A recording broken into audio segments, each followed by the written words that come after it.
What is Theravāda Buddhism? John Bullitt. Note: Theravāda is pronounced more or less in American English, like Theravāda. The TH sound in Pali is not like the TH in thick. It's pronounced more like the Thiet combination in hothouse. The Wawai, Doctrine of the Elders. Theravāda, Pali, Thera, Elders. Plavada, word, doctrine. The Doctrine of the Elders is the name for the school of Buddhism that draws its scriptural inspiration from the Pāli Canon, or Tipiṭaka, which scholars generally accept as the oldest record of the Buddha's teachings. For many centuries, Theravāda has been the predominant religion of Sri Lanka, Burma, and Thailand. Today, Theravāda Buddhists number over 100 million worldwide. In recent decades, Theravāda has begun to take root in the West, primarily in Europe, and the USA. The many names of Theravāda. Theravāda Buddhism goes by many names. The Buddha himself called the religion he founded Dhamma-Vinaya, the doctrine and discipline, in reference to the two fundamental aspects of the system of ethical and spiritual training he taught. Owing to its historical dominance in southern Asia, Sri Lanka, Thailand, and Burma, Theravāda is also identified as Southern Buddhism, in contrast to Northern Buddhism, which migrated northwards from India into China, Tibet, Japan, and Korea. Theravāda is often equated with Hinayana, the lesser vehicle, in contrast to Mahayana, the greater vehicle, which is usually a synonym for Tibetan Buddhism, Zen, Chan, and other expressions of Northern Buddhism. The use of Hinayana as a pejorative has its origins in the early schisms within the monastic community that ultimately led to the emergence of what would later become Mahayana. Today, scholars of many persuasions use the term Hinayana without pejorative intent. Pali. The language of Theravāda. The language of the Theravāda canonical texts is Pali, a relative of Magadhi, a language probably spoken in central India during the Buddha's time. Most of the sermons the Buddha delivered were memorized by Ven, Ananda, the Buddha's cousin and close personal attendant. Shortly after the Buddha's death, circa 480 BCE, the community of monks, including Ananda, convened to recite all the sermons they had heard during the Buddha's 45 years of teaching. Each recorded sermon, sutta, therefore begins with the disclaimer, Evam me suttam. Thus have I heard. The teachings were passed down within the monastic community following a well-established oral tradition. By about 100 BCE, the Tipiṭaka was first fixed in writing in Sri Lanka by Sinhala scribe monks.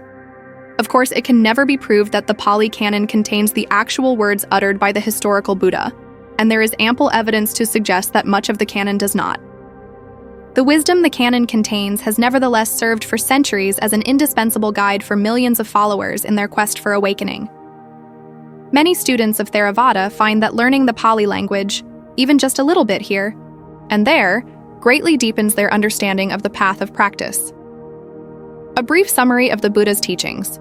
What follows is a brief synopsis of some of the key teachings of Theravāda Buddhism. I've left out a great deal, but I hope that even this rough outline will be enough to get you started in your exploration. Shortly after his awakening, the Buddha, the Awakened One, delivered his first sermon, in which he laid out the essential framework upon which all his later teachings were based.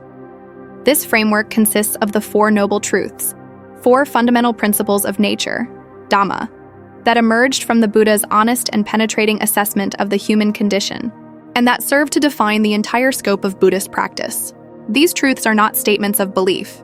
Rather, they are categories by which we can frame our direct experience in a way that is conducive to awakening. Dukkha, suffering, unsatisfactoriness, discontent, stress. The cause of dukkha. The cause of this dissatisfaction is craving tanha for sensuality, for states of becoming and states of no becoming. 3. The cessation of dukkha, the relinquishment of that craving. The path of practice leading to the cessation of dukkha. The Noble Eightfold Path of right view, right resolve, right speech, right action, right livelihood, right effort, right mindfulness, and right concentration. To each of these noble truths, the Buddha assigned a specific task which the practitioner is to carry out. The first noble truth is to be comprehended. The second is to be abandoned, The third is to be realized. The fourth is to be developed.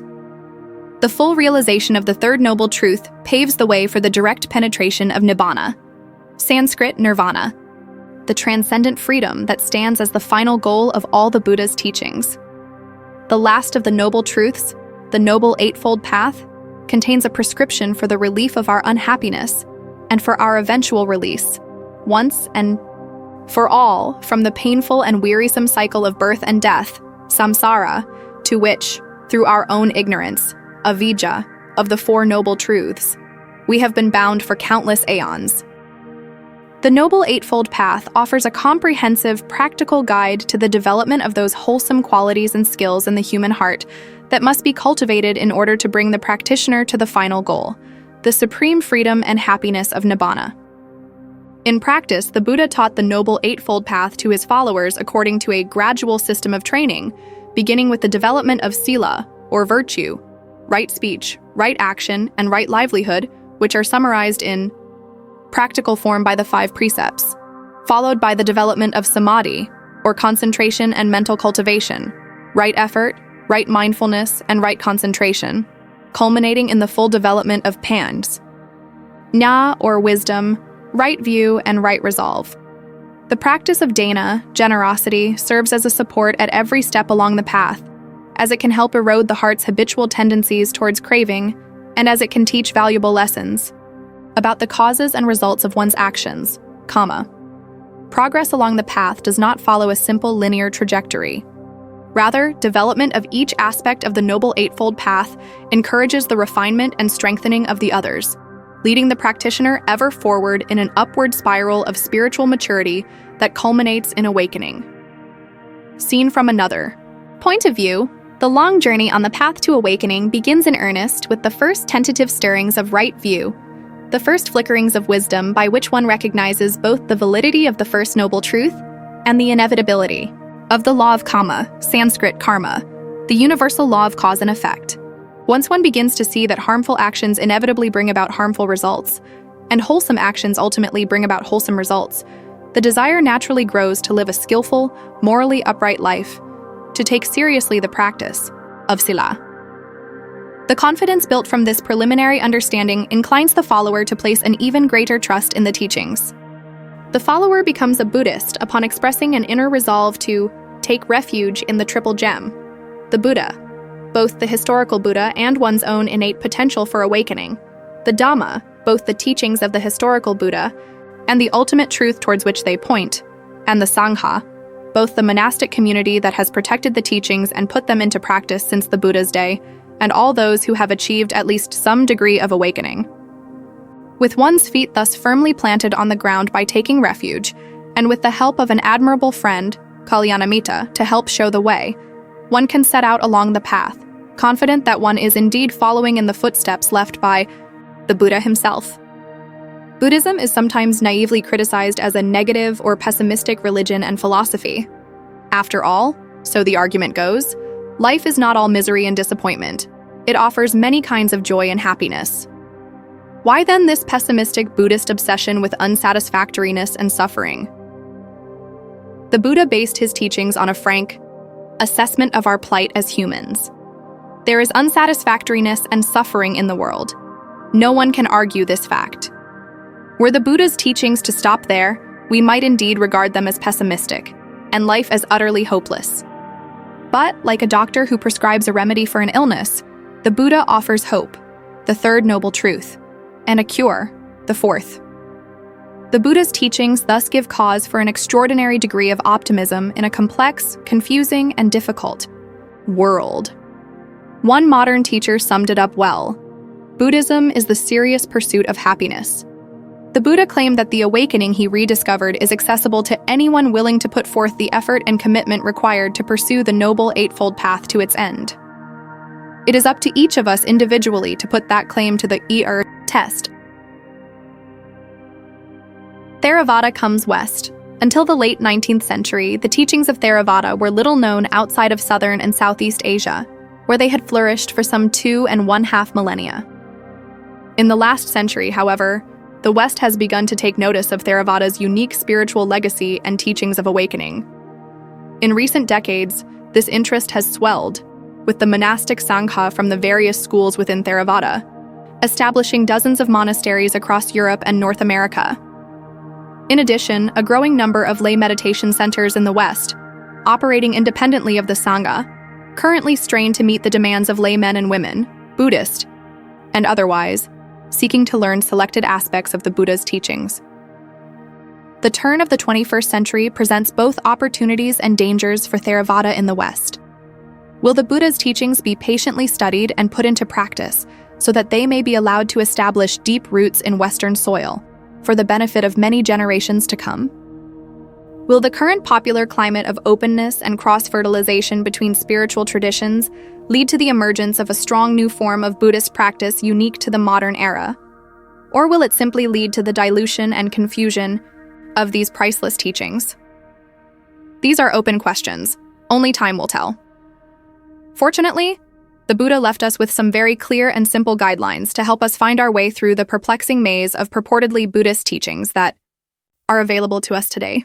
Whenever you find yourself questioning the authenticity of a particular teaching, heed well the Buddha's advice to his stepmother.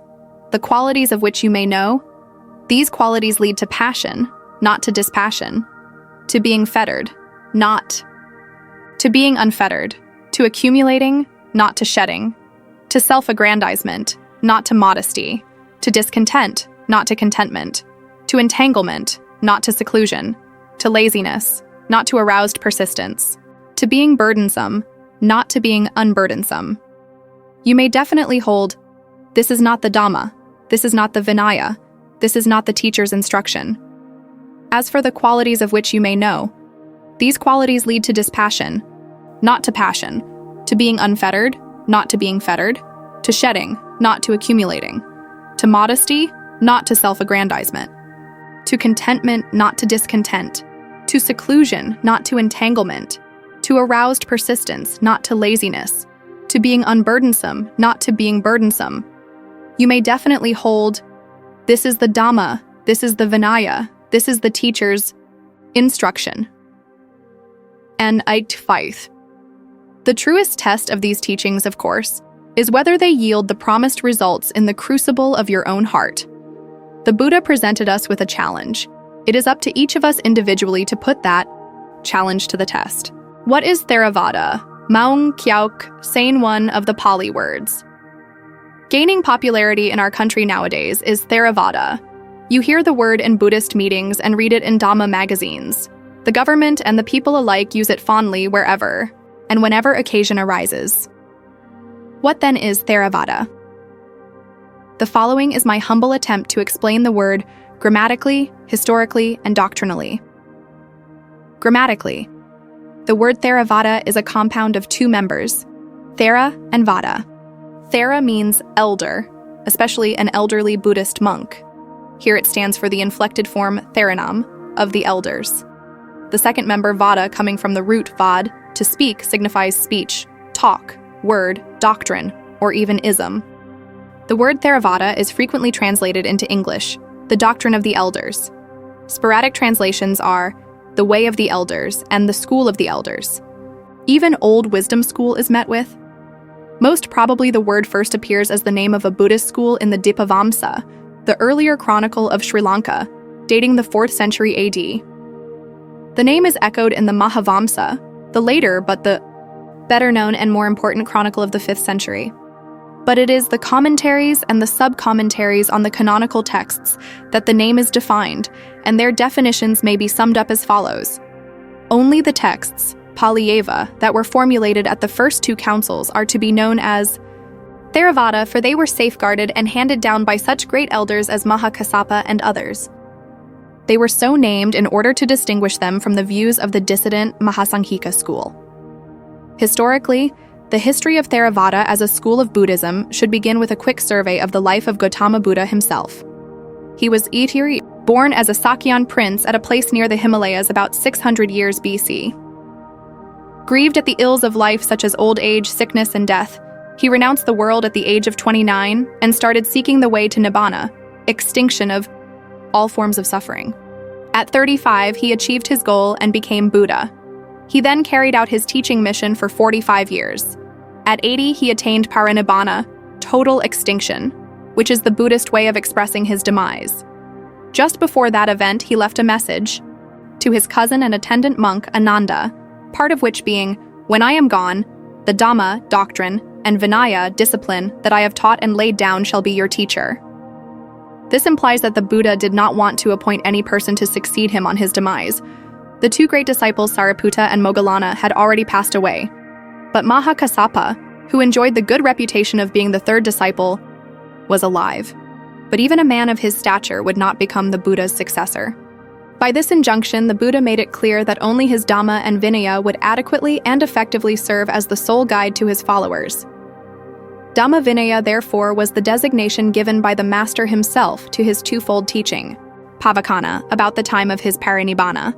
There was no reason whatever to dub it Theravāda.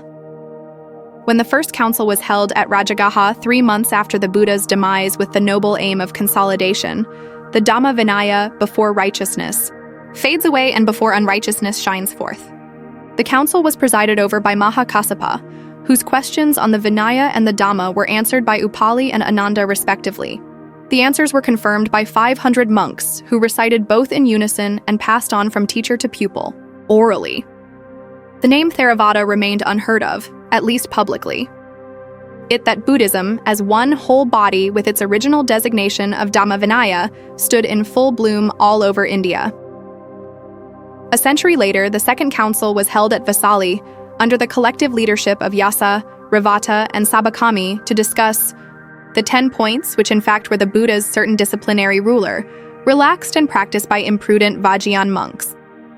The council, composed of 700 members, decided the points unlawful and condemned the Vajrayans who seceded from that council to convene their own known as Maha Sangha or Maha Sangiti, the Great Council, since their number 10,000 far exceeded that of the former. It was the open and serious schism that took place in the Sangha, the Buddhist order, for the first time. And with the schism emerged two factions of Theravadins, followers of Theravada, and Mahasanghikas or Mahasangitikas, those of the secession. The third council in the tradition of Theravada was held in the 3rd century, according to the chronicles and commentaries, with Moggaliputta Tissa as its president and Asoka to the Mauryan dynasty as its supporter. The venue of the council was the imperial city Pataliputta. The purpose was to purify the religion and to restore peace to the order, for many heretics who had joined the Sangha for convenient livelihood caused confusion and unfortunate incidents in the Sangha. At the conclusion of the council, missionaries were dispatched to 9 countries including Sri Lanka and Suvarnabhumi. To the former went Asoka, as son Mahinda, leading a group of monks, and to the latter, generally taken to be Myanmar, Sona, and Uttara. Scholars are of opinion that Theravada thrived in the country of Magadha in the east and the city of Ujjaini in the west. In his rock and pillar inscriptions, Asoka speaks of compassion, charity, truthfulness, purity, and other virtues to be developed, which might be common to all the religions prevailing in the country: Buddhism, Brahmanism, Hinduism, Jainism, etc. From the inscriptions, we also know of his tolerance and even gifts to non-Buddhist sects. But that he was a devout Theravadan in his heart of hearts is evidenced by his famous Babru inscription, in which he recommends for learning certain Buddhist texts, which can be traced in the Pāli Canon of the Theravada, the only school which employs that language for recording its scriptures. The inclusion of the Kathavatthu, a work of his time, in the Abhidhamma-Piṭaka is another piece of evidence, not to speak of his sending of his son Mahinda as a bhikkhu to propagate Theravada, Buddhism in the island as asserted in Buddhist works. In these works, however, the name Theravada is replaced by Vibhajavada, the doctrine of analysis, or the religion of reason, though the two terms are identical. The reign of Asoka was, however, marked by the split of Buddhism into 18 sects which, according to one source, were Theravada and Mahasanghika, plus 10 branching out from the former, and 6 from the latter. The misfortune caused by the split was not so great as one might guess, for it was a result of the rapid expansion of Buddhism. Just remember the Buddha's instruction given to his earliest 60 disciples when he sent them to spread the Dhamma for the welfare and happiness of many. No two persons shall go in the same direction. The differences between one sect and another were due to the geographical factor, rather than to doctrinal, except in a few cases. And many of the sects disappeared after existing for some time. After its heyday during the time of Asoka, Theravāda began to wane in northern India. When the mighty Gupta dynasty arose in AD 428, there must be a number of reasons for this sad turning point in the course of Theravāda. One theory says that the decline was brought about by the lack of encouragement of the Gupta kings who as Hindu favored Sanskrit. In fact, it was a time of the revival or even the efflorescence of Sanskrit literature. Their devotion to Hinduism and love for Sanskrit did not help the existence of Theravāda, let alone its growth, for it is the only school of Buddhism that employs Pāli as its language. It was evident that some of the Guptas showed their interest in Buddhism by making some donations to it, but the recipients were the forms other than Theravāda, such as Sarvastivāda, an important offshoot of Theravāda, and Mahayana, the giant incarnation, as it were, of Mahasanghika, both of which turned to Sanskrit as their sacred language. Pāli Buddhism, Theravāda, then moved to the south and settled itself along the East Coast form, which hailed later such Buddhist commentators as Dhammapala of Kanchipura and Buddhadatta of Uragapura. The establishment of Theravāda after its introduction, there by Mahinda from Pataliputra long before its journey to the south of India, one knows only too well. Its stronghold was the Mahavihara, the great monastery at Anuradhapura, to which Buddhaghosa, the greatest of commentators in Theravāda tradition, belonged. It was also a seat of learning, producing a number of other writers in Pāli. The existence of some antagonistic sects was not unknown, but the Mahavihara was powerful enough to prevail over the opponents. In times of danger and adversity also, Sri Lanka had good friends in Myanmar and Thai Buddhists who went to their rescue. Today she stands out as a land of missionary monks who are not only well-versed in Buddhism, but also modern educated and efficient enough to spread the Dhamma, especially in the West. Nowadays, Sri Lanka, Myanmar, and Thailand are the three stalwart Theravāda states with close religious ties. Though Laos and Cambodia have lost much of their religious luster, both still deserve to be recognized as Theravāda countries. In Vietnam, formerly a land of pure Mahayana, Theravāda is somewhat developing. In the hill tracts of Bangladesh, many of the Baruas, the Chakmas, and the Mags and their fellow countrymen in the Chittagong area still prove to be staunch Theravādins. So do the Shans in the frontier regions of South China. As for India, the land of the birth of Buddhism as well as of its death, signs of the revival of the Theravāda school have been noticed. Mass conversions of Indians to Buddhism have recently taken place. At the most recent conversion ceremony, some Mahatheras from Myanmar played a leading role reciting Pāli formulas. 3. Doctrinally. Now to explain Theravāda doctrinally, only a few similarities and differences between Theravāda and the three other schools mentioned above, Mahasanghika, Sarvastivāda, and Mahayana, will be touched upon, as giving details is impossible here. Theravāda and Mahasanghika. In regard to Vinaya, the code of discipline known as Patimokkha in Theravāda contains 227 rules, while its counterpart, Pratimokkha, Mahasanghika 119. The former's Bhikkhu Vibhanga and Bhikkhuni Vibhanga probably correspond to the latter's Bhiksu Vinaya and Bhikshuni Vinaya, which are now extant solely in Chinese. The only surviving work in its original language, Sanskrit, the Mahavastu of the Mahasanghika's Vinaya, has passages that are found parallel to those in the Khuddakapatha, the Vimanavathu, Buddhavamsa, and Dhammapada of the Pāli Canon. An important doctrinal difference the two schools is that the Theravādins speak of the human nature of the Buddha, whereas the Mahasanghikas believe the supramundane nature of Buddhas, which is more pronounced in the sect called Lokottaravāda and in Mahayana. Theravāda and Sarvastivāda. Though the Sarvastivāda scriptures are in Sanskrit, they teach the views that are closest to Theravāda. Like its patriarch school Theravāda, Sarvastivāda denies the transcendent powers ascribed to bodhisattvas. But unlike Theravāda, it questions the perfection of arahats, whom Theravāda hold in highest esteem as winners of Nibbāna. Its monks observed 155 Vinaya rules. The school has its own Abhidhamma-Pitaka, but the 7 books are entirely different from the Theravādas. 2 commentaries on the Abhidhamma still exist, Vibhasha and Mahavibhasha, and from this the Sarvastivadins are also known as Vabhashikas, those belonging to the Vibhashas. They believe that all is or all things exist, Sarvam Asti in Sanskrit, and Sabam Athi in Pāli. That is to say, not only the things in the present exist, but also the things in the past and future which are in continuity with the present. Hence the name of their school, Sarvastivada, Theravāda, and Mahayana. The name Mahayana, along with the other name Hinayana, its first appearance between the 8th century BC and the 1st century AD. Occurring in the Saddharma Pundarika Sutra, the discourse on the lotus of the good law, Mahayana, the greater vehicle, is understood today by many as the name the school of Buddhism prevailing in Tibet, China, Korea, Japan, and Mongolia, as opposed to the Hinayana until recently represented by Theravāda.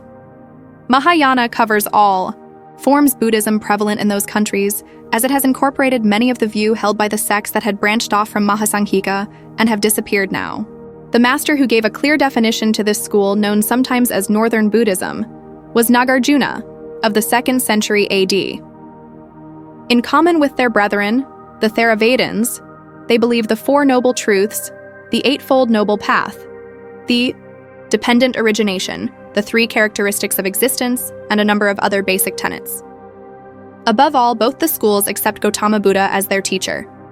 Mahayana, built on compassion and wisdom, has its own divergences, of course, of which only the most important one may be stated here, which is expressed by scholars as the Bodhisattva ideal. Every Mahayanist is a Bodhisattva, a being whose essence is enlightenment, as one translation goes. As such, he sets his goal not only to attain nirvana for himself, but to provide all sentient beings with the same liberation from the woes of samsara or life cycle. Hence, their school is greater compared with Hinayana, the school of the lesser vehicle, as its members strive only for their attainment of nirvana as arahats.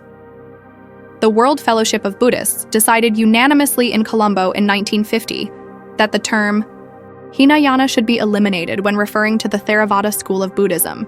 The term Hinayana is now a thing of the past. If the term be used today, it should mean any or all of the sects now sunk into oblivion. There exist at present only 2 schools of Buddhism, Theravada and Mahayana. The 2 must be friendlier with each other and be more united in contributing their shares to everlasting peace of the world. What is Theravada Buddhism? Dr. V.A. Gunasakara. Generally, 3 main schools of Buddhism have been identified. These are Theravada, Mahayana, and Vajrayana. While this threefold classification is useful, it does not encompass the totality of schools and approaches that one encounters in Buddhism, both in the historical past as well as today. For instance, the term Mahayana covers a variety of schools ranging from Pure Land Buddhism to Zen. Vajrayana usually refers to Tibetan Buddhism, but even here we have a number of traditions and lineages. In contrast to this diversity, it was thought that Theravada referred to a single and definitive strain of Buddhism, that which recognized the Pāli Canon as authoritative. Unfortunately, this is not the case. First of all, there is no complete agreement on what text should be considered canonical, and even if there is, scholars have identified a number of strata in the Pāli Canon. This article seeks to explore some of the strains of Theravada Buddhism that we encounter. A digression into the historical origin of Theravada may be useful. During the Buddha's lifetime, the only schismatic movement was that initiated by Devadatta, but with the downfall of Devadatta, this vanishes from the record. Thus, at the time of the Buddha's death, there was no schisms in the ranks of his disciples. So when 3 months after the death of the Buddha, the Dhamma-Vinaya was rehearsed at the first council held at the Saptaparna cave near Rajagaha, there was complete agreement. The canon that was agreed to at this council probably included only the Vinaya Pitaka and parts of the Sutta Pitaka. The latter probably included the first 4 Nikayas of the Pāli Canon, the Digha, the Majjhima, the Anguttara, and the Samyutta, with some of the books in the Khuddaka Nikaya like the Sutta and the Dhammapada. They became the core of the Theravada canon. There was a rapid expansion of Buddhism from its cradle in north-central India first, to western India in the 1st century after the death of the Buddha, then to the south and the northwest. According to historians of Buddhism, the term Theravada first arose in the disputes which arose about 100 years after the Buddha's death. The first of these disputes related to the validity of certain Vinaya of practices indulged in by some monks in central India. Some 10 practices were involved, some of them rather trivial, like keeping salt in a horn, while others were more substantial, like accepting gifts of gold and silver. The Second Council was convened at Vesali to settle this issue. The views of the monks who opposed the new practices and reiterated the old Vinaya came to be known as the Theravāda, doctrine of the elders. Thus, no doctrinal issues were at stake in the Second Council, and the canon of the First Council was again recited to reiterate its validity. Even though the Theravāda view became the official view of the Second Council, a substantial number of monks continued to hold on to the new practices, and they came to be known as the Mahasanghika. Another issue of greater doctrinal importance are the 5 points raised by Mahadeva. 4 of these questioned the attainments of the Arhat, which was the Theravāda ideal. Mahadeva claimed that Arhats may be sexually tempted, had not eliminated ignorance completely, had doubts, and would not have reached enlightenment by their own effort. In addition, he advanced the notion of instantaneous enlightenment. These are reminiscent of later Mahayana views, but at this stage it is still too early to speak of Mahayana. Following Mahadeva, Indian Buddhism entered the Great Schismatic period. The 2 earlier divisions of Theravāda and Mahasanghika each generated several schools. None of these, however, can be identified with the later Mahayana. In fact, scholars usually refer to them as the Hinayana schools. The exact number of schools have been variously counted. Some 18 schools are identified in the Theravāda literature as contesting one or the other of its doctrines and practices. The French scholar Barrault names some 34 schools. The emergence of these new views, together with the continuing violation of Vinaya rules by monks, led to the convening of the Third Council during the reign of King Asoka.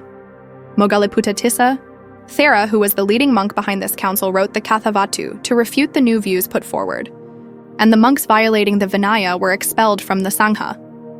It was during the Third Council that the final version of the Pāli Canon was compiled.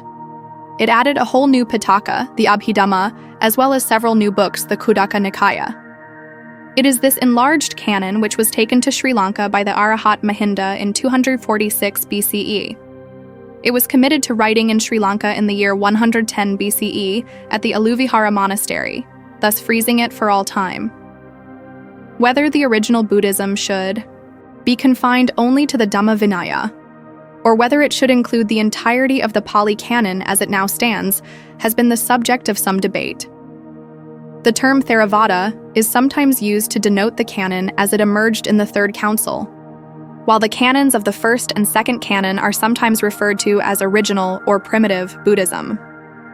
If this is so, then Theravāda is not identical to original Buddhism, but it could be argued that none of the material introduced in the Third Council is in direct contravention of the Dhamma-Vinaya established earlier.